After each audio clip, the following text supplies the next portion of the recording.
Boom. We're back. Welcome to Sniper Sports, live from the 808 where we shoot you straight. Coming to you late night. Humid October night. Yes, it is. Very humid. But we're here nonetheless to give you these sports, people. Man, hurricane season over here in Hawaii, you know. Even a lot of people on the mainland think it's just all, palm trees and bikinis and warm weather, but I'm just kidding, people. It is pretty nice. It's hot, but it's nice. It is nice. It's humid, and we're going to recap the games from last week. We had some great games in the NFL. Yeah. From Chiefs, Chargers, Baltimore, and Detroit. Lamar looked great. And, of course, the big game on Sunday night was Miami Dolphins came into Philadelphia. And then we had a pretty big game Monday night as well.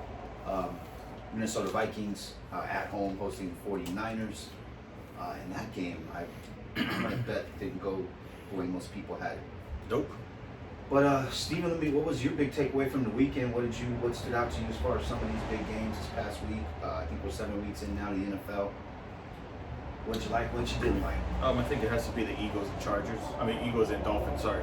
Right, that Sunday night game. Exactly. I think you had the two best teams, especially the two best teams, maybe in their respective conferences. I know some people say the Chiefs are the best, but I like the way the Dolphins were going. I like what they were doing, and I think you just had that matchup up in Philly, and that was, I think, the better game. It didn't really resemble that. It was kind of a blowout game, I guess you could say, with the Eagles, but. I think the Eagles did great. I think they fixed up a lot of things. I think as a whole, their team looked a whole lot better. Defensively, they looked great. Man. For the Dolphins, I just think it was just, again, I think with the Dolphins, they're not really, playing for their undefeated season. I think they're playing to get the number one seed in the AFC, and they want that home field. I don't think they want to play in a place cold, especially in December and January. So that's what I think they're going for and what they're trying to do. I think they're trying to work out different things against different defenses and see what works, what's good and what's not. And again, you don't want to put out everything against every team, but that's what I think they're doing. They're structuring their season to have phases. What we're going to do. They have a game plan of what they want to show and what they how they want to react to certain things. I think it's just a great way to do the season. You're not trying to be undefeated. You're trying to go to the Super Bowl and win the Super Bowl. And I think that's what the Dolphins are doing. Trying to build and get better every week. Exactly. And let's not forget, Steven, the Dolphins. I'm not here to make an excuse for them. You guys know I'm a big Tua Dolphins fan. Yep. Love their coach, Mike McDaniel. But they did have two of their linemen out. One of the linemen did get hurt in the game, so that you could technically say they had three linemen out. Achen, the rookie running back that's averaging 12 yards a carry, that was huge for them because they really couldn't get Mostert going into the second half.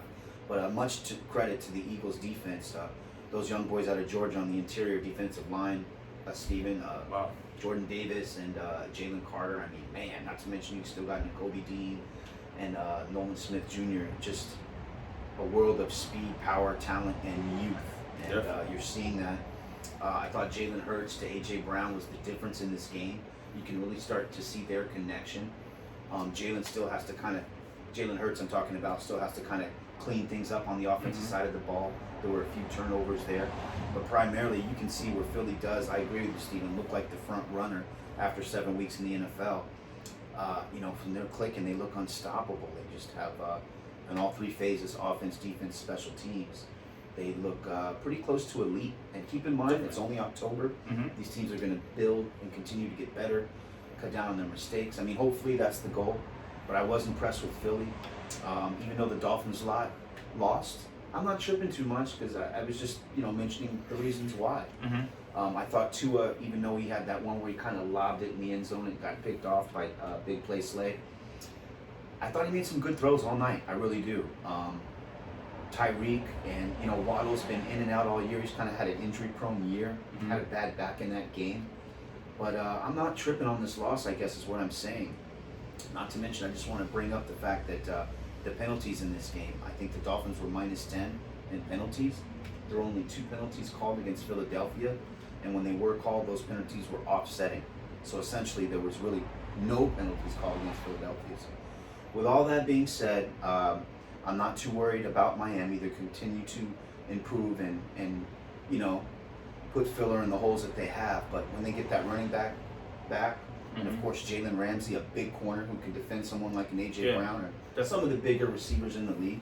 I think you'll see Miami kind of close that gap, and there's still a team, Steven, you got to watch out for. I like to relate to them to a good NBA team that gets streaky hot in shooting, with that offense. So Miami's a team that nobody wants to see, but I agree with you. They want to get that home field advantage because it will be very difficult in January to go to a place like Kansas City or even Buffalo, who's continued to have the Dolphins' number.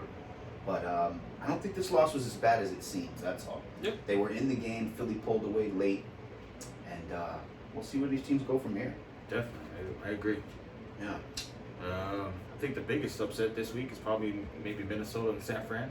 It was the Monday night game. Mhm. Yeah, I mean, come on. If you told me you had Minnesota picked, I'd have to tell me, give me reasons for why. But they were able to pull out a home win tonight, Steven, at home. Your boy Kirk Cousins. Kirk D. Cousins. It wasn't because of Kirk Cousins. Let me just say that. Okay. First of all, I think it was a very unexpected win. I didn't have Minnesota pulling it out. Right. Justin Jetta out for Jetta out. I think it was Arguably the best receiver in the league. 4 to 6 weeks. I think it was. They don't have a great running back. You can't trust Kirk Cousins. I think you look at him tonight. I mean, he went through that pick. Luckily, the receiver made a great play, got it for a touchdown. I'm just always more surprised with the 49ers offense because, there is a lot of hype about Brock Purdy, and I think it's well deserved. He's won a lot of games. He looks very poised in the pocket and everything. Was Debo out this game? I think He was. Debo did not play tonight. Was out this game, so I think it's tough to win games when you can really focus on maybe just two people with Ayuk and Kittle. You have a good rapport though. And just shut down McCaffrey, and I think that's what they did tonight. And you saw the offense maybe not be as explosive with that with Debo being out. So yes, but still surprise win. Kudos to Minnesota. I'm not giving any credit to Kirk Minnesota Cousins. did their job on D. Shout out to Brian Flores, the former Miami head coach. Mm-hmm. He's now the defensive coordinator over there in Minnesota. I think he did a good job, as Steven mentioned. Held McCaffrey at bay, even though he had like 50 yards rushing and about 45 receiving, a couple tugs. But held him at bay. He had a lot of carries. Another thing they did good tonight, Minnesota. I don't think Kirk was sacked all night. Maybe just one sack all night. So Bosa and Warner and those boys, that's really excellent on their part. And then I agree with you about the running back. Madison, he gets through the hole pretty quick, but doesn't have a lot of power. As soon as you make contact with that guy, you notice it goes down pretty easy. But Minnesota, it's about time though, right? Kirk Cousins, 11, 12-year starter in the league, Steven. They're at home. It's a must-win game. I know it's the Niners, but they should, is what I'm saying. They should pull out a win like this here and there. They have the experience, and then they pulled it out tonight. Brock Purdy, I still think he's a very good quarterback, but he has only had about 14 or 15 starts, and like anything else in life, it takes a little experience. So you see where he, had a little hard time playing from behind. But I wouldn't trip if I'm a Niner fan. I think he's still your franchise guy moving forward, and they're still sitting at 5-2. Yeah. Kudos. Yeah. Yeah. Hey, another big game this week was, we talked about it before it happened, was Detroit Lions coming into Baltimore and playing Lamar Jackson and the Ravens. I think looking at that game, it was a great game. I mean, I didn't think it was going to be that. I thought it was going to be a much closer game. Definitely, I think you thought it was going to be a lot closer game. With the Lions, they look just all around. They look good. Their defense was really good. Hutchinson was just the anchor of that defense. Always just getting that pressure, which helps out the secondary and just helps out their defense. I think offensively, the offensive line is great. They thought they would have a lot better with the running game and a lot more with the receivers and Goff. But hey, I mean, when the Ravens are playing like this, they're definitely hard to beat. And it's nice that it looks like Lamar finally got some help. He sure did. Spread the ball around too. Yeah, I don't care what anyone says. Like a lot of his receivers, I think Zay Flowers is the only explosive one. Oh man, that guy just gets separation. It's a beautiful thing to watch. I agree, but And Mark Andrews, one of the best tight ends in the league. I agree with that. So consistent. When the Ravens are all cylinders, they are a very scary team. So. When Lamar doesn't do too much, protects the ball. I mean, I know that's kind of, hey, thanks Captain Obvious, right? Stating the obvious there, but when Lamar can control the game, control the time of possession, essentially not turn it over. They're very tough to beat. Baltimore historically has been a very good defensive team, and we'll see if they can keep putting it together like that. But watch out for Baltimore sneaking, in the AFC on the rise. I definitely think so. Definitely. Last big game I wanted to talk about, Chiefs-Chargers, just because I thought Mahomes had Patrick Mahomes, one of his all-time games.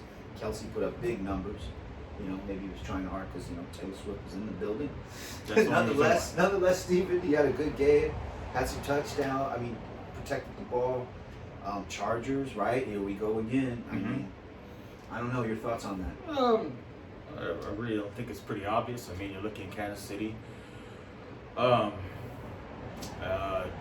I don't think it's just a surprise. I think you have to, they have some receivers coming in, maybe new receivers, and getting acquainted with everyone else. And I think it's just, now it's week 7. Everyone's got accustomed to everyone. I think you have your repetitions in, whether it be in practice or in the games and stuff. So I think everything's full steam ahead. Yeah. I think we both discussed, and you brought it up with the defense. The defense has come along tremendously. And I think, yes. Yeah, for Kansas City, and I think that's the biggest thing always with Kansas City is just their defense, and if they can, stop 1 or 2 possessions, because they always feel that with the Mahomes back there, they're going to score touchdowns. So, not really surprising. Chargers have always, especially this season, have always had trouble in some of these games. So, and it wasn't a big shocker, to be honest. Wasn't a big shocker, but I'll tell you something that concerned me with the Chargers, Steven. That defense, I mean, right? For all the talent, the money they're spending on D, what they have on D, to keep putting that out. Now, I know you're playing the Kansas City Chiefs, but you know what I mean? I'd be a little worried about that. Not to mention, Brandon Staley, isn't he a defensive coach? Oh, yeah. I think we've all discussed this before on other podcasts where they should be worried about it, whether he's a defensive. I just don't know what they're doing over there.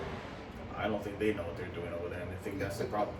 Honestly, I don't think they know what they're doing. They don't know if they're going to be a defensive squad. They don't know if they're going to be offensively powerful. I think, each team should have an identity, and I don't think that. Yes. And I know it's very hard to have that identity. And what I'm saying in this league, where it's just a passing league and everything, but I think sometimes you just have that identity.